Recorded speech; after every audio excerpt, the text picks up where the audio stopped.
Hello, everyone. Welcome. Hi, I'm Kinga Petrovai, and I will be hosting today's session about using stories in your L&D.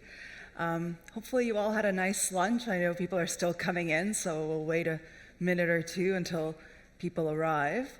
But what a day, my goodness. We really got it off to an incredible start. Already my head is spinning with all that information and really interesting insights, so hope you're enjoying it. So today we're going to talk about stories, and before I introduce to you our speakers, I'm really excited about this talk because we know a lot about data and we use data a lot, and people are always asking for data and what the numbers mean. But it's the human aspect that we really need to integrate. So hearing about how to integrate stories, and that's what really resonates for me anyways, I'm really looking forward to hear our speaker. Hadiya Nuruddin is an expert in storytelling in L&D.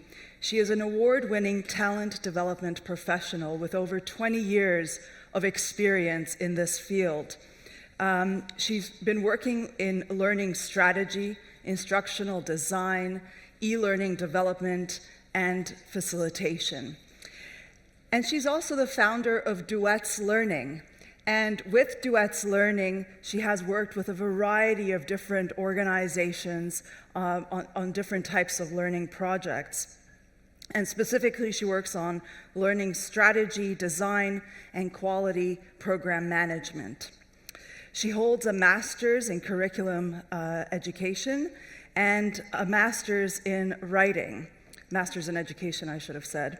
And she also has several other learning and quality management certificates and qualifications. So she's very, very well-versed in this topic. She's also the author of 2 books, Story Training, Selecting and Shaping Stories That Connect, and her new book, which is coming out on June 25th, Quality Management in Learning and Development. So I would like you to welcome our wonderful speaker, Hadiya Nuruddin, to the stage.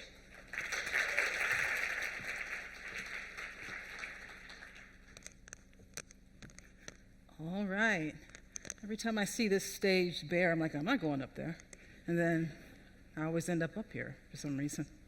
Thank you so much for joining me. It took me a long time to get here. I don't mean just distance. It took me a long time to actually get into this conference. It's been bugging me that there's a space between story and telling, but I'm going to let it go. I don't know why that space is there, but I'm just going to let it go. So my talk is going to be, as Kinga said, about 2 things. One is supporting data with story, or supporting stories with data. They really are 2 different approaches. It depends on what your overall intent is. And intent is a word you're going to hear me say a lot in our sessions. I got interested in data and storytelling just being a part of learning and development. I wish I could tell you that I was a data hound and I was like, oh, numbers, numbers, numbers. I'm not one of those people. I'm just like, yeah, that's nice. How does that affect me? What's everyone's favorite topic? Anyone know which favorite topic? Everyone's favorite topic? No. If you don't know what it is, go home and look in the mirror. You'll see everyone's favorite topic. Themselves. And not in a selfish way. They just want to know how things are going to impact them. And that's at the core of my approach to data and storytelling is how do we communicate this in a way that's going to impact them? Because believe it or not, it's not necessarily, well, Hadiya, 20% of such and such is going to happen, so you better do X, Y, Z. Sure, it's more, Hadiya, this is going to affect you in the following ways. You should probably do X, Y, Z.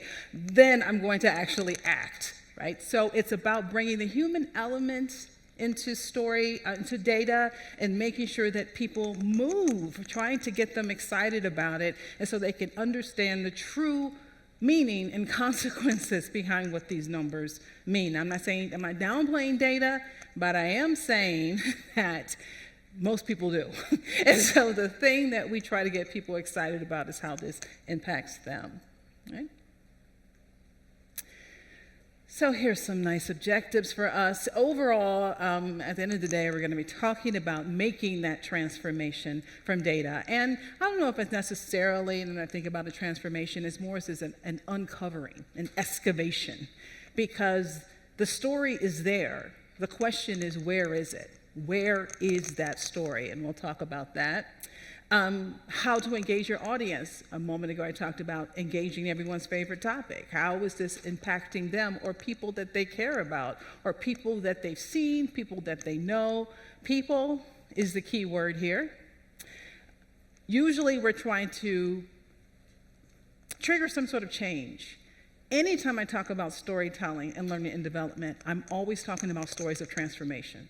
I'm not talking about anecdotes about what you did here and what happened there. There needs to be a change. When I was studying writing in my master's program, they would say, no change, no story. There's got to be some sort of change. And I think that's particularly true in learning and development because that's what we're trying to get. It doesn't have to be this, caterpillar into a butterfly situation, but sometimes it's a change in perspective. Sometimes it's just a change in insight, and sometimes it's an even larger change. We're going to talk about structure, of course, and then we're going to dabble in visualization.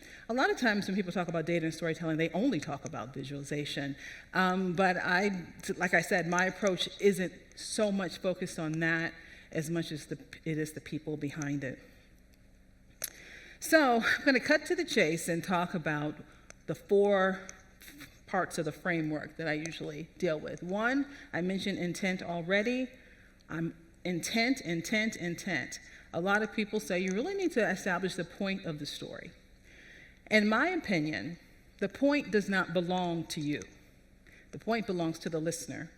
We've all told stories to people where we thought the point was something and they come back with the weirdest unrelated question in the world, and you're like, there is no way you got that from the story I just told. And that's because people aren't really listening to your story. What they're doing is filtering your words through their own experience. And the many times I've told these perfectly executed stories and got just the most, outrageous reactions that I've ever seen. And it's because I have to realize that they're not coming to me. And in many ways, that's what I want. I don't want to just take an experience and plant it in their head. I want them to connect to the story. I want them to do that. You can use more storytelling techniques to try to bridge that gap between purpose and intent, but just hold on to your intent and understand that people are going to take this information in different ways. But you must have an intent. You must have a reason for telling this story, and you must have a reason for exploring this data. The next one is find the people. People tell me sometimes there's no story. Oh, there's always a story. Always a story. Whether you have time to find it or can find it is something else. Some people tell me, Hadia, I do compliance training. There's no story there. You're right. There is no story there because the story is not compliance training. The story is people complying. The story is them making those decisions and the struggle to act ethically when it is better in their best interest not to. Right, there's this one, at least in the United States, we have this one principle that always comes out a lot, that if you're a salesperson, you should not, and a vendor takes you out to dinner, you should not let them pay because it looks like a pay-for-play, situation. So you should pay. But that may not be in my best interest. I may want a free dinner, So it's those decisions that I have to make. That's where the story is. It's not in policy A526. It's in Tom having to make those decisions on a daily basis. So there's always a story. So if you can't find the story, you've lost the people. The people are the keepers of the story. Find the people in the story. Sell your message. I think all L&D people should have sales skills. That's all we do. We sell. We sell ideas. We sell that we're the right person to give them that idea. We sell that this is the right strategy. Selling is important. Storytelling is just a tool. That's it. It's a tool that's really masquerading as a rhetorical device. That's all. It's a method of persuasion. And then finally, you finally have to tell a story. You have to actually build it. So we'll talk about easy ways, or one easy way to build a narrative How many of you have heard of the hero's journey? All right, so the hero's journey is like 13 steps. It's this epic road that a regular person comes to be transformed into a hero. Star Wars, Wizard of Oz, all of that. That is 13 steps, and no one has time for that. So I have 4 steps that you can go through. But first, I need to introduce you to Lola. So Lola is a learning and development director, bless her heart. And she works for an organization that is violently resistant to change on a scale that she has never seen. They will go out of their way to not implement any change. And it's very, very frustrating for her because she can't do the things she wants to do, but she sort of lays low and she does what she can. Then one day her facilitation manager comes to her and says, Lola, we have a problem. No one is completing the classes, that the numbers have dropped. People aren't completing the classes. And she says, wait a minute, I'm confused. You do instructor-led training.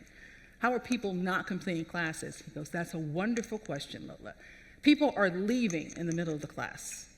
They say they have something to do. They say they have meetings. They say their manager keeps bothering them. They say all of these things, and they try to sign in early so they can leave the class and not come back. They don't come back.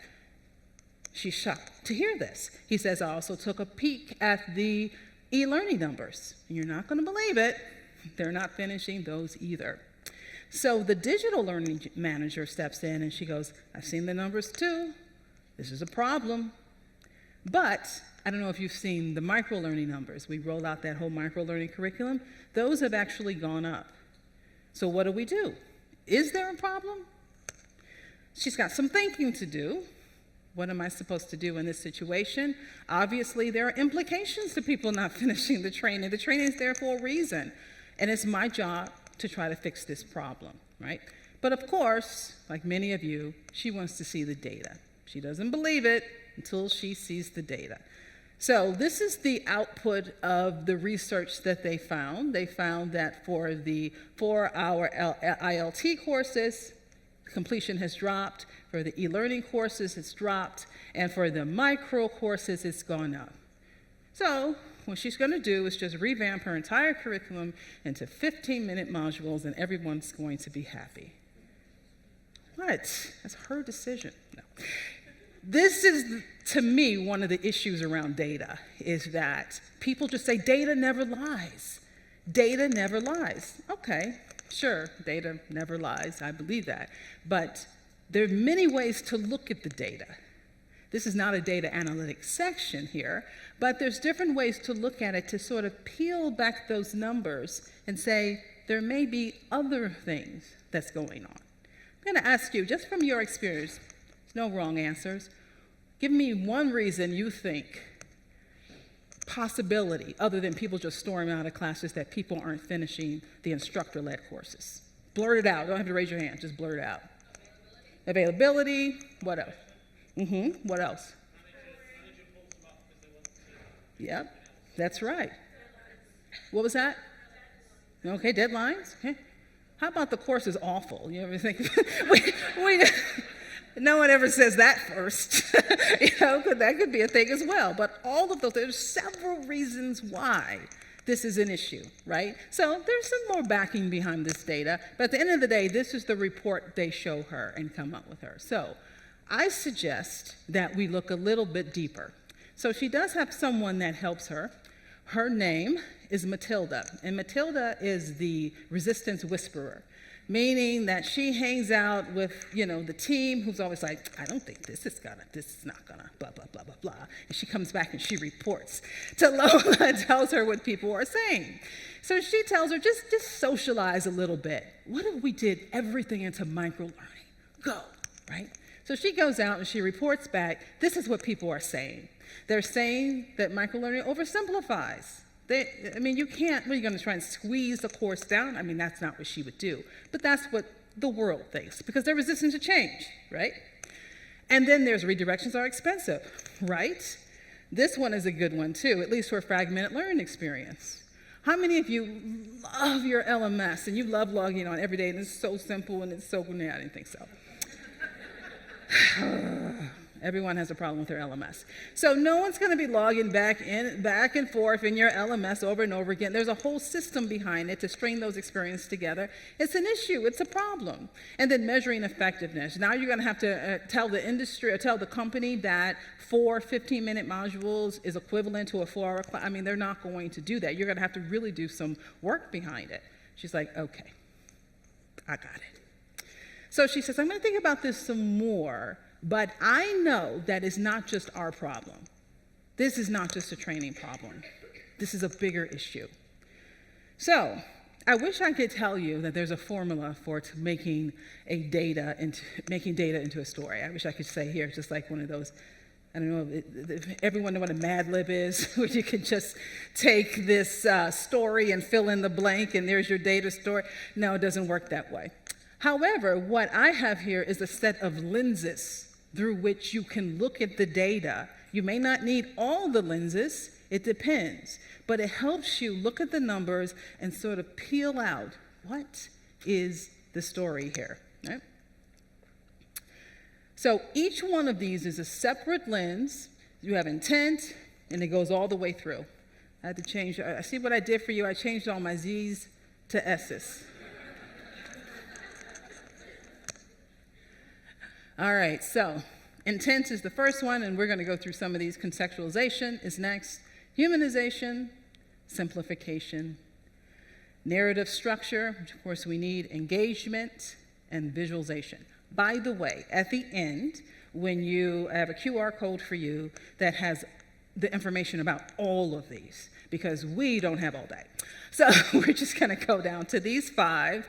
However, even the information about these 5 is going to be there. So you don't have to feverishly take notes.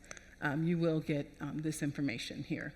So we're going to go through intent, contextualization, humanization, narrative structure, and visualization. So again, what these are lenses through which you can look at the data to try to get different perspectives on it and find the story behind it, right? So again, that first one is intent. And why is this important? It inspires change in behavior or perception. Your intent is usually one of those things. That's what you want to do. Sets the stage for all subsequent steps. And what I also love about intent is, I don't know if you are the type of person that sometimes that goes on a tangent. Like the other day when I was walking downtown, I go on tangents all the time. I say, let's normalize tangents. Yeah, I'm sorry. Okay, I have a lot to say. So this, if you have an intent, it creates guardrails for your story. So you know what to, what I'm saying now, does that really support the intent? Do I need to add this? Do I need to add that? Do I need to even bring managers up in this situation? Do I need to bring the quality of our courses up? What do I need to do? If your intent is to do one thing, then you have to do all the things that support that intent. And then it guides the narrative focus and purpose. In the handout that I have online for you, it has 5 key questions. It also has some action steps for you, but this I'm just going to go through the 2 of the key questions. So the lens that you're looking at is what specific issue does this data story, what do I want it to address, and ultimately how can this data support it, right? And what outcomes do we want to invoke in the audience? What does this data do? That's the question that if you're an instructional designer, learning designer, whatever the flavor is we call ourselves nowadays, whatever that is, we spend a lot of time asking the questions, what do we want people to do with this information? And they treat it like it's the hardest college entrance exam question in the world. What do we want people to do with this? We have to ask ourselves the same question. You have data, it's not just a matter of having data, it's what do I want people to do with the information, and you build a story to support that. Right? So that's intent. So again, this is in the guide that you'll have access to. You can also take a picture of it. This is a Mad Lib I came up with, and it's an intent statement. It helps you, the answers should be very simple. Now, don't overthink them, but where you have these words here, the bold words, this is where you should be plopping in information, right? So the intent of my story is what? What do I want to do? And you'll find you may sort of wrap around and go back as you start thinking about it more. So that first objective is not set in stone, but it's a good way to start. What is your central theme that you want to convey? What's the message behind the theme? Notice I still don't say points, because I guarantee you'll have all your charts and all your data because you have a specific point, and they will walk away and say, what was she talking about? She just wants more money. I don't know. I mean, that's the way it is. Or they'll be like, oh, I'm so excited. I don't want to be negative. What is the audience focus? So who is this for? Big one, emotional outcome. People stray away from emotion in storytelling. They get nervous. Shout out some reasons why you think people get nervous with the word emotion in business. What was that? Vulnerability. Oh, yes. Give me another one. Discomfort. Yeah. It's very scary. Yeah, it's very scary, afraid they're going to look weak, and it has no place in this. But data sometimes, I would argue, is all about vulnerability. It's all about showing the gaps in what's not there and how people are supported and who's left behind and who's moving forward. And that is the story that data often tells. So that emotional outcome is important. And it doesn't have to be I want them to cry and fall apart. They don't owe me a breakdown, But I do want to get some sort of rise out of them because that gets people to act. Connection to the audience, and then a call to action. That's a big one. So this is what Lola came up with. So the intent of this story is shift the narrative from changing the org to supporting its evolution, because she knows that change is a problem. They don't want to talk about change. So she just changed the word to evolution. She's just going to keep using that word instead. You want us to change? I want us to evolve. She's going to keep changing the word, right? The central theme is bigger than us. She knows that the primary reason why people are resistant to change is because of what is going to happen to them. How is this going to affect my life? I don't want this change because of that. But if she can drive home that this is bigger than your extra paperwork, this is bigger than you having to do without your employee for a whole hour, this is bigger than that. If people don't finish the training, it has huge implications for the success of our organization. It's bigger than this 2 o'clock course. Right? That's what she wants to drive home. This is bigger than us. She wants to convey the notion that supporting people is supporting the org. All we care about is the business. The only way you're going to support the org is to support the people who make up the org. Right? Well, this is going to get her a promotion. I hope to achieve this by influencing leadership. You don't have to be dramatic about it, just leadership, to feel accountable. Now, so it's not a matter of an emotion. I want them to feel sad or angry and a rage. I want them to feel accountable. I want them to own this. They see training as a separate thing. It's not a separate thing. It is the work. It is what we do. And I want them to feel like they're impacting that negative ways. Explaining how this transcends them, that's how she's going to do it. She's going to explain how this is bigger. And then at the end, I want them to, this is where she sort of wimps out, because this is the best she's probably going to get, is funding for a task force. She's not going to jump all the way to giving me a whole budget to hire a bunch of consultants to come in. She knows that's not realistic. But at least, if I can get a task force outside of L&D, all the lines of business represented, we can talk about this problem. But even that is going to be a challenge. So that's what she's trying to get to, right? So she really has to drive home the point that what you say matters, that your input matters, because that's the outcome. That's what she wants. Contextualization, that's the next lens to look at this. Explains data within a larger story for relevance. This one's big, the big so what. That's training. Everyone learns on the job anyway. Why are you even here, training department? Like really trying to drive home why this is connected, why this has to happen here, and demonstrate data's larger implications. If this continues, that means that the organization will suffer, and you need to show why. This is that tying to the bottom line.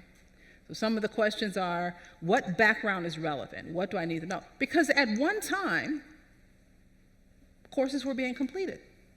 right? You saw the numbers were higher. What changed? That's more data that she can look up. What changed? Management. But what changed that made the difference there? Right? And what are the future implications? If we keep letting these numbers slide and slide and slide, what's going to happen? What's the implications of that? So Lola decides that, again, that central theme that's the context that she wants to put this in. She wants to keep wrapping around and going back to that idea that we are all in this together. This is not just a training problem. This is a company problem. This is a future problem. This is a people problem. It's not just a training problem. And so she really is trying to drive that point home. Okay. And then there's humanization. So humanization links data to real-world human stories, real-world problems, right? And this is important. Why do you think it's important to bring that human element in? What does that do for you personally? Does it do anything to help you understand something? Just blurt out something. What was that? Helps you relate. Helps you relate. What was that? Helps you to care. What else do you think? Why? Makes it memorable. Yeah. And again, it sort of centers you in this. I remember creating e-learning years ago, and they just like to use these silhouette characters all the time. I think they didn't want to get into discussions around diversity, to be honest. So I think that they were circumventing it with just blobs of people. That's it. And one thing that I found in some research was that people want to see eyes. They want to see the eyes of the people. That's what humanizes them. That's what connects them. They want to recognize this person as a human being. That is important. And eyes play a big role in that. There's no reason to have a bunch of ink blocks if they're not going to connect to the people who are looking at it, right? So that human element, that connection is important. Show numbers as reflections of real lived experiences. Rather than 20% of this, 20% of that, expand that out. 20% of people may lose their job. 20% of people may lose the only income that they have. 20% of people have to go home. They had a job at 8 a.m. At 4 p.m., their whole world has been turned upside down. That's different than, 20% of people will lose their job. It's bringing people into this to understand the true implications of, like, I can't imagine what that felt like, or I remember what that felt like. I remember that. And people want to see themselves reflected in that, right? Fosters empathy by making data personal, by making it personal. Some questions behind that. Whose stories exemplify the data trends? Who are these people? Who are they? Lola is talking about learners who are leaving the class. She's talking about talking to management. Lola needs to talk to the people who are leaving the class. She needs to go talk to them. She needs to hear their stories as to why this is happening. And are there opportunities to include those narratives from the people, right? So she knows that she wants to make sure that people understand. This is sort of repeat of supporting people, supporting the org, and she wants leadership to feel accountable, right? Because with these numbers, there are people living these numbers. There's Mildred, who is a manager of accounting, let's say, and she wants her people to do better. She's not withholding training. From the training department's point of view, it's like, oh, they're just doing this. But Mildred has a real problem here. She really does want her employees to go to training. She's not trying to withhold it, but she also has deadlines that she needs to meet, and her employees need to meet them. That's a requirement. And guess what doesn't show up on the performance review? Did you go to training? No, your numbers, what you achieved and what you accomplished, that shows up on the performance review. So Mildred, what's happening? Talk to her, get her point of view, right? And then there's Steve. Steve is a senior employee. He's the one who has to keep making those decisions about leaving the class. He's the one who has to sit there knowing, goes to class knowing he has a 10 o'clock and a 2 o'clock. He can't concentrate on what's going on right now, let alone the fact that he's got to leave at 10 o'clock and leave at 2 o'clock. What is that like? What does that mean? Lola needs to talk to him and needs to find out why. What's happening, right? Did you not know? Did you put on your calendar that you were going to training and people just made appointments, which I know, people just make appointments with you anyway? Or did you not put it on your calendar and just see what happened? What is the behavior behind the fact that you have a class but also have 2 meetings at the same time as that class? What's the psychology behind trying to figure that out? She needs to talk to him. She can't guess, needs to talk. He's also behind that data. And then there's Adam, who's brand new to working period, who's also learning from the very beginning some spectacular behaviors around what it means to have a dedication to learning and supporting the org, right? These are the people who are living behind these numbers. So the question just becomes, who can we talk to? Maybe we even just don't talk about the numbers. We just start with the numbers and then we focus on what's going on with them. Then you'll get some, Mildred, she's kind of lazy. You'll get people who will say she's an exception, this person's an exception, what have you. So finding the perfect example matters, finding someone. But this, to me, is more telling than just this nebulous 80% of people who are leaving class. I'm more interested in what they are. This is not true for everyone. That's true. However, if you're in a situation like Lola, when people are resistant to change, then it's definitely worth a shot. Right? The next one here is narrative structure. So narrative structure organizes data into a coherent narrative arc. So this is the classic structure we've heard of. Who are people who studied English in college or writing in college, about the narrative arc. And so this is what that follows. But for us in learning and development, the most important thing is that transformation. And usually the data is the transformation. Usually the data, receiving that data, causing that data, triggering the data in the first place is that transformation. And that's usually the top of the arc. And then what comes as a result is where we slide down the arc. Right? So it guides through a discovery and insights. Right? So as we go through this, and I'll show you the arc in a moment here as we go through the arc step by step. It's supposed to be this unveiling. It's supposed to be following this person as they go through and make these decisions around this data, as they go through step by step, and showing how that changes them and how that impacts them overall. Right?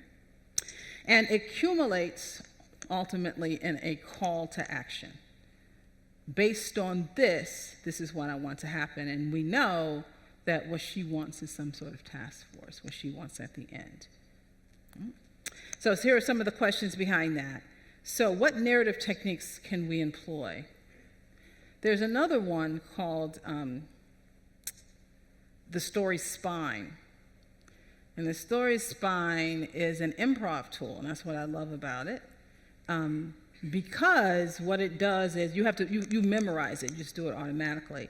And it sort of just starts with what is the current state. We call it once upon a time. No, you don't have to say once upon a time, but it starts there. It try to presents what the world is at the time. And you can go, I didn't invent it. You can look up Story Spine and get, Pixar even uses it. It's a very easy way of showing change. So it's once upon a time, and then there's what the world looks like every day, and then there's that big change until something happens, and then what happens as a result, and then ultimately you get that conclusion where we land somewhere. But the most important thing at the end is what happens now. What do you learn from that? So when we look at these, each one of these people are going through their own journey.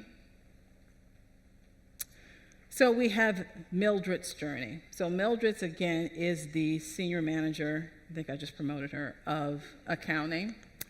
And she's having some issues where she would like her people to learn. She would like them to go through the steps. However, she can't, because there is a lot of conflict with time.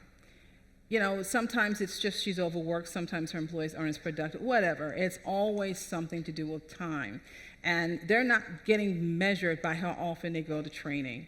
They're being measured by how they produce. Even though we know there's a connection between that training and how they produce. The business doesn't always seem to see it that way, and that's definitely the case in Lola's situation, right? So that's the current state. Next is the change. What is that significant event that disrupts the current change? Now, this is where Lola comes up with some ideas of what could change. That's when you do the whole imagine a world where Mildred didn't have to make that decision. Imagine a world where the employee can be productive and still make the 10 o'clock meeting, still make the 2 o'clock meeting. Imagine that type of world. That's the change. That's the transformation. Next is the outcome of that. What would that mean? What would that mean to Mildred? What would that mean to her employees? What would that mean to the accounting department? What would that mean to the organization? What would that mean? What would be the outcome of that? Right? And then the impact. How is that going to improve the situation that we're in?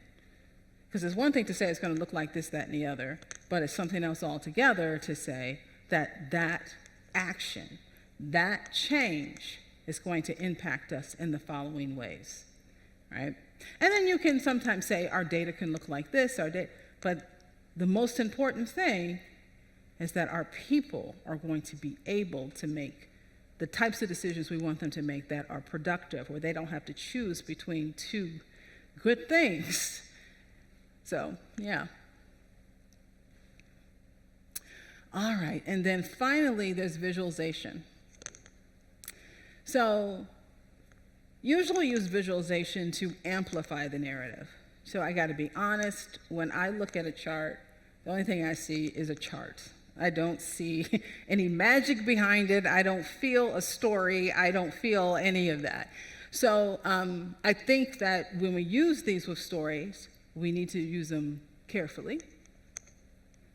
Makes data intuitive, and we can highlight the key trends throughout. Chooses visual tools for engagement and memorability. People will remember that. And finally, some of the questions you can ask are, what visual storytelling techniques can we use? How can we ensure the variety of visualization? So how many of you have a favorite, what is your go-to visualization? Some of us just have a go-to that we want to use, and if it doesn't work, then we'll pick something else. What's your go-to method? Pictures. What else? Video. I mean, like bar chart versus pie chart versus scattergram versus, what's your go-to usually? Process chart. I love that chart with the swim lanes where you have, I love that so much. I'm trying to fit anything in there. What else? What other types of? What was that? Bridges? Got it. Got it.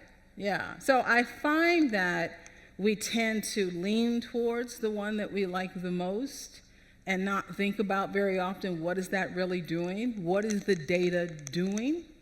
Right? I don't know how many of you know about Nancy Duarte. In her book, Slidology, she has every visualization you can ever imagine in your entire life. And she gives you a narrative of why you should use it. I'm sure there's other books that way as well. But that one focuses on slides specifically. Right? So there's different reasons why you would use different ones. What is the data doing? Of course, a bar chart is good for comparisons.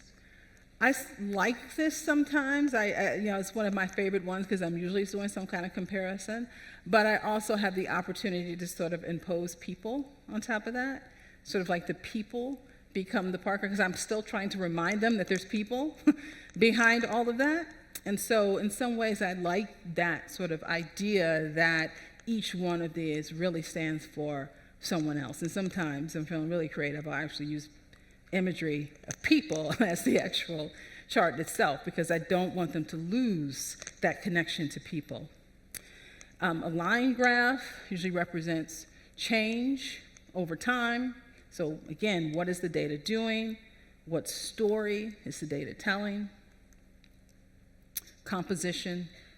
We have a whole item here. What pieces of it go here? What pieces of it go there?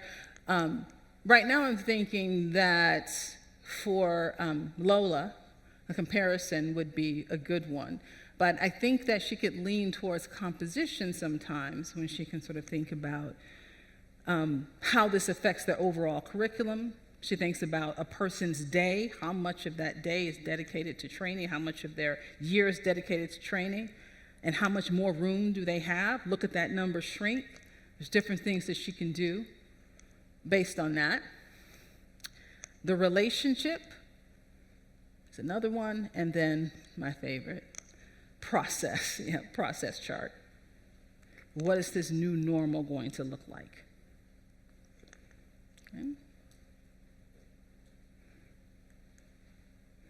Oh, look, she did pick what I told her to pick. Right. So in here, she chose, of course, to pick colors that sort of match 2021, so we can see the actual comparison of how the numbers have changed over time. And you see the drop there, and then when you look at micro-learning in 2023, you can see how that completion has gone up over time for that. So I think this is an important image for her. But again, I think the most important thing is what lives behind this. All right, so in summary, intent, most important thing, what do we want to happen here? What do we want them to do? That's what drives all of it. This is what drives everything, is the intent behind it. So what? That's contextualization. Why? Why is this so important? Why does this matter? We want them to do this thing, but how can we make them want to do this thing? How can we make them value it? How do we make them invest in it? That's contextualization. Humanization. How do we make them see the people, the humanity behind this problem? How do we make them see that this affects all of them and affects us?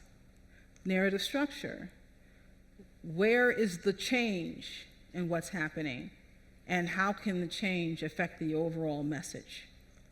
And then finally, visualization. What can we do to bring this to life through visuals? There's what we saw here as far as charts, but there's also what someone else said, pictures. There's other ways to do this as well. But people want to see something that's compelling to them. And I think that when you're talking about storytelling, bringing in visuals is a nice twist. Okay. I am done. So we're going to answer some questions. Going to have Kinga come up. Well, thank you so much. Thank you. That was amazing. Thank you. And I'm going to This is the QR code where you can download it. It takes you to Linktree. Let me move out of the way for you to be able to grab that. Takes you to Linktree, and the first thing, it should be there, sort of zooming in and out, is the longer document that explains all of them, because I left out a couple. Gives you the definition, gives you the key questions, and also gives you the action steps behind, what to actually do for each of those. That's great. And Hadia, I love the fact when you said that if you can't find the story, then you lost the people. Yeah. Because that is something, it's very hard for people to find a story, and you really elaborated on that well, but it's so important that you don't just get the numbers, you get the arc, the story arc to do that. Yeah. So we're opening it up for questions, so please raise your hand if you have any questions. There's someone right there. Thank you.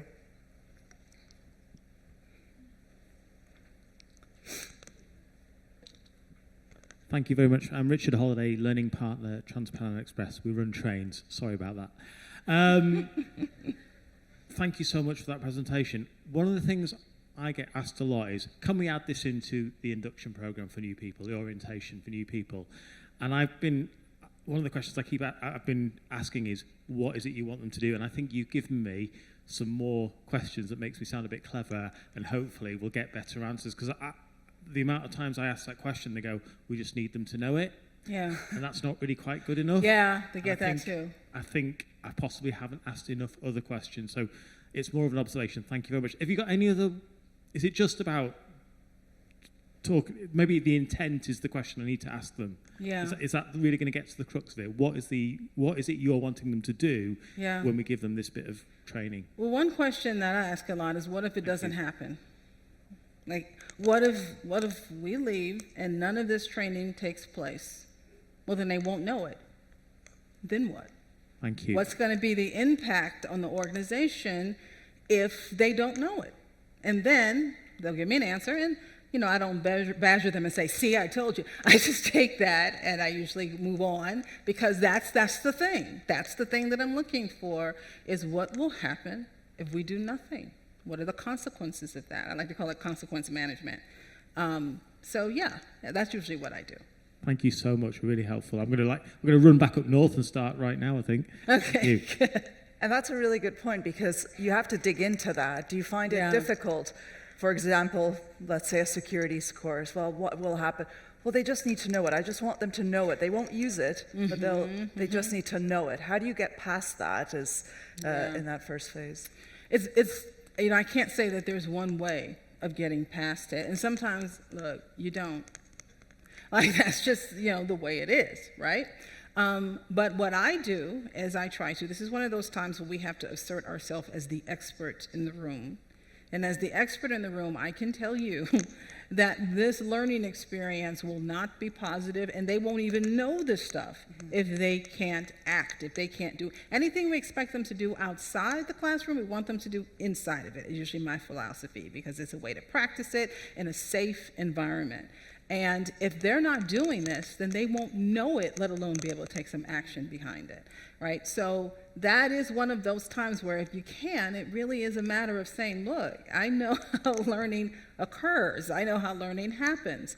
But it is difficult when you have, I used to work at BP. And I worked for the convenience stores, and so basically the gas stations. And I was the training manager, and I mean, just stick the kid in front of the register. What is all this? What is all this stuff about competencies? So it was very difficult, to get them to engage in those things. But usually, sometimes we went ahead and built a prototype, we put an example, show them what it would look like overall, and a lot of times we would win them over. But I'll be honest, a story is a tool. And it's not right. Sometimes we just don't care about Tom's journey. They just want the information. So you have to, ultimately the course belongs to them. It's a balance. Yeah, it's the balance. It's not my course. I need them to champion this course outside of this experience. Yes, absolutely. Please put up your hand if you have a question. There's someone, oh, okay, perfect. Already got the mic, yes. I hope I didn't jump ahead of anybody. Thank you. No. Thank you for the presentation. I was very interested on the different diagrams that you presented there and the purpose of them.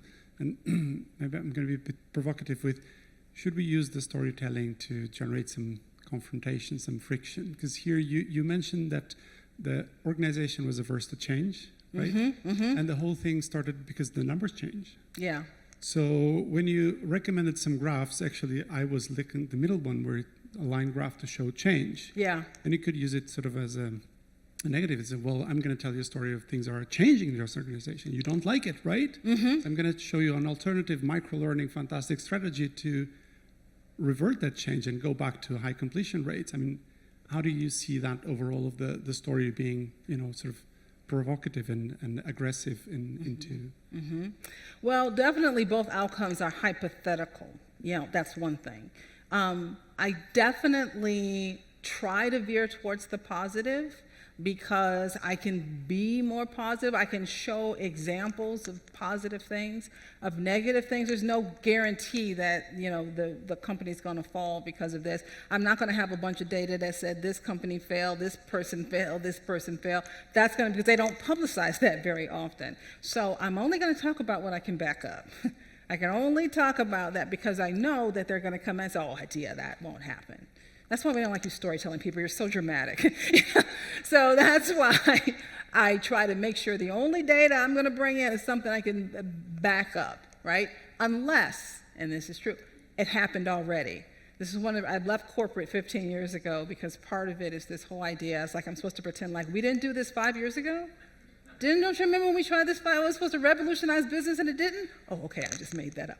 So doing that over and over again. So sometimes we can compare it to past numbers. See, this is what happened before. So unless I have some way of backing it up, then I don't talk about it. So that's one thing, yeah. That's great, absolutely. I saw someone's hand was up in the back right before. Yes, please go ahead. Oh, the mic's coming over.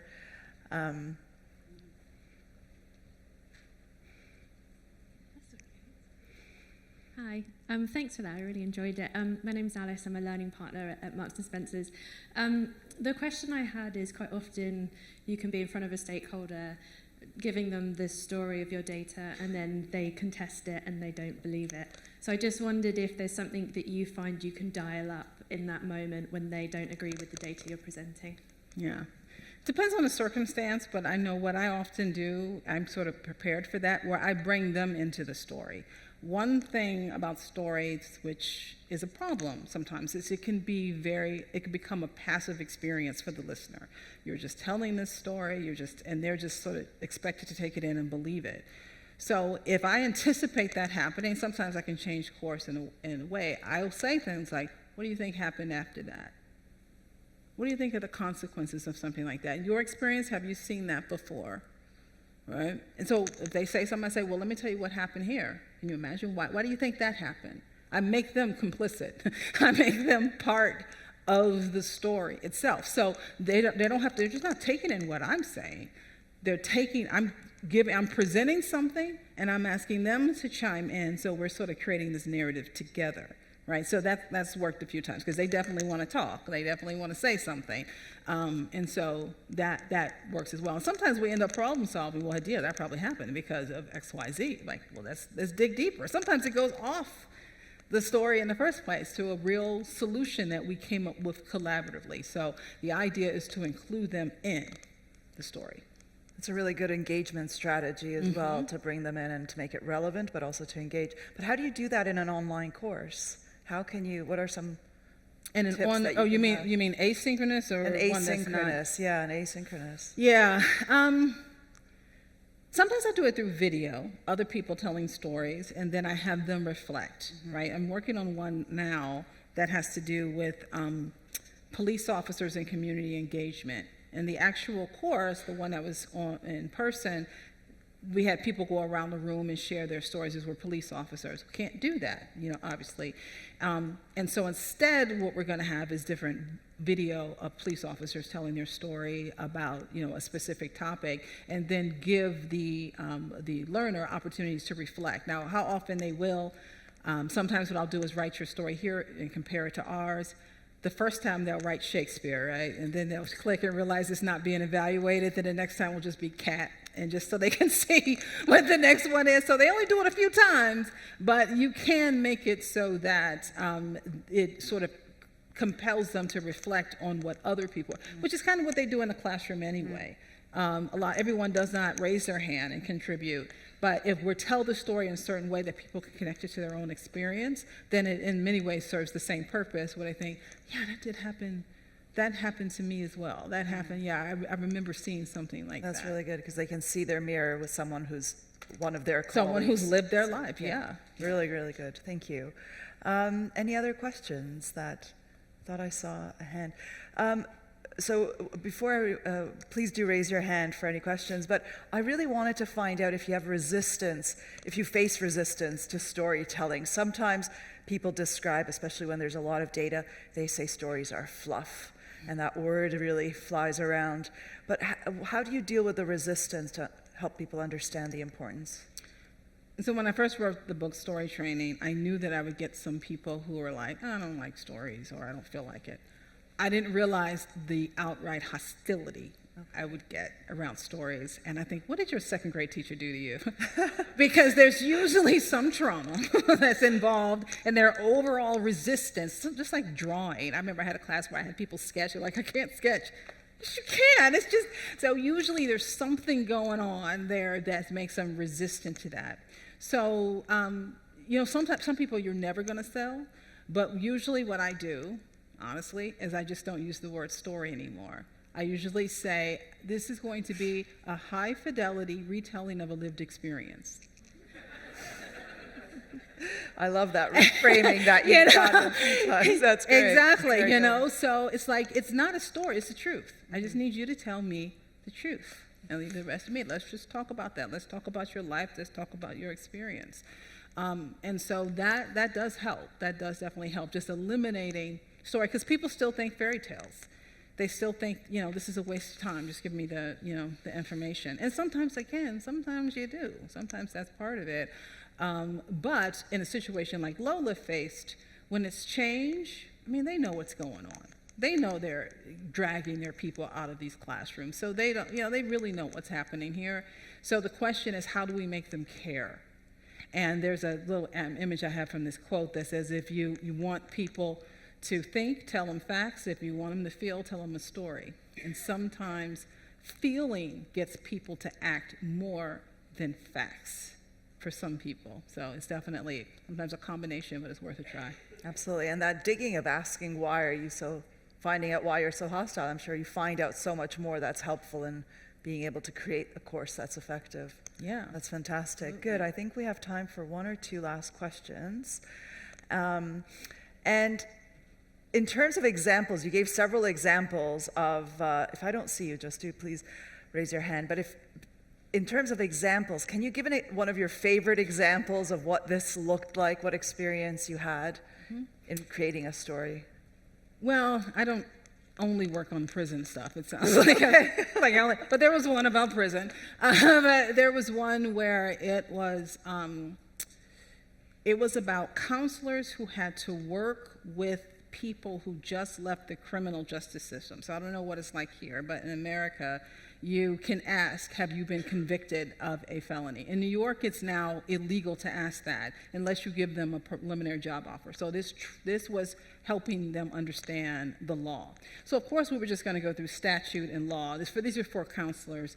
And so I really came up with the idea that part of their problem is that they don't see the humanity behind the people that they're servicing. These people, they've even changed the way I think. I can't say criminals. I have to say, people who have had encounters with the criminal justice system, because everyone didn't go to jail. Everyone didn't. There's many reasons why you could have a record, not really sort of like, oh, that's true.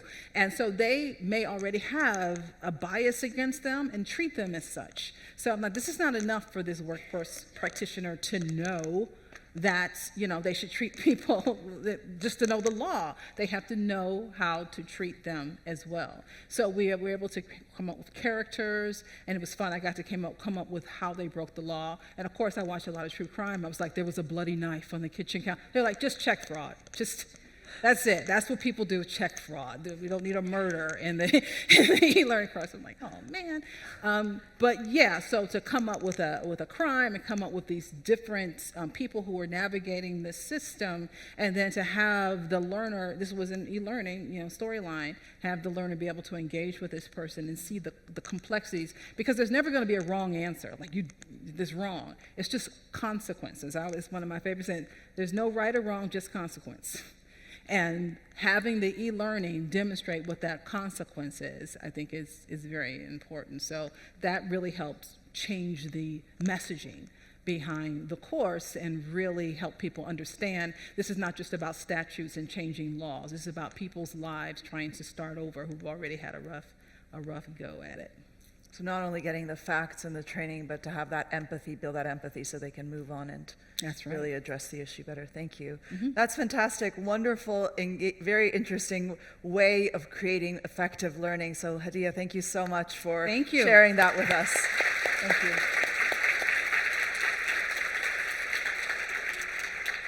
And thank you everyone for coming. So.